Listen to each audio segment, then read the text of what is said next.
Simone Biles out of all-around, Katie Ledecky gets gold. Thursday features Caeleb DresselStrangers start unlikely romance amid global pandemic officials. 2 dead after Texas chemical plant leak. Today in history for July 28. 5 car maintenance tips for the COVID-19 pandemic. My first record.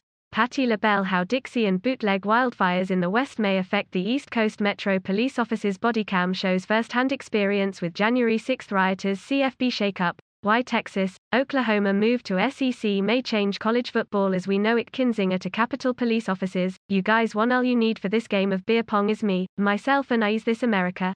Capitol Police Officer Harry Dunn asks special January 6 House Committee Jan. 6 Committee. DC police officer calls indifference to officers is disgraceful. Airlines weigh in on mask mandates required for air travel until mid-September. Houston sees increase in fentanyl-laced drugs. Rep. Liz Cheney says American people deserve full testimony from January 6 riots. Tokyo. The U.S. Olympic and Paralympic Committee said Friday afternoon that swimmer Michael Andrews' decision not to wear a mask in the mixed zone at the Tokyo Aquatics Center is a violation of COVID-19 protocols and that it is reviewing the matter with USA Swimming and will take action as needed. Lodera, not wearing a mask is a violation of the COVID mitigation protocols put in place by both the USOPC and TOCOG, the Tokyo Olympic organizers. Protocols we have been adamant in following as a delegation. We are currently reviewing this matter with the national governing body and will take action as needed. When asked by USA Today Sports why he was not wearing a mask, unlike all his US teammates, Andrew said, "For me it's pretty hard to breathe in after kind of sacrificing my body in the water, so I feel like my health is a little more tied to being able to breathe than protecting what's coming out of my mouth." He continued, "I think it's great that there's procedures, but at the end of the day, all of us here have been under quarantine and in the same testing protocol, so there's a level of safety that's comfortable when we're racing."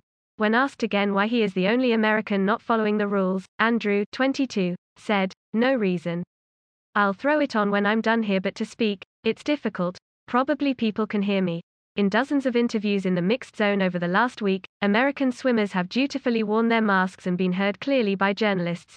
Both Andrew and his mother have been quoted this year as saying he was not vaccinated and would not be, but he had not confirmed his status since making the Olympic team until he responded to a question from USA Today Sports during a USA Swimming media Zoom call July 8. "I am not fully vaccinated, I'm not vaccinated," he said. "My reason behind it is, for one, it was kind of a last moment. I didn't want to put anything in my body that I didn't know how I would potentially react to. As an athlete on the elite level, everything you do is very calculated and understood. For me, in the training cycle, especially leading up to trials, I didn't want to risk any days out. There were periods where you take a vaccine, you have to deal with some days off." Andrew also has said he contracted COVID months ago.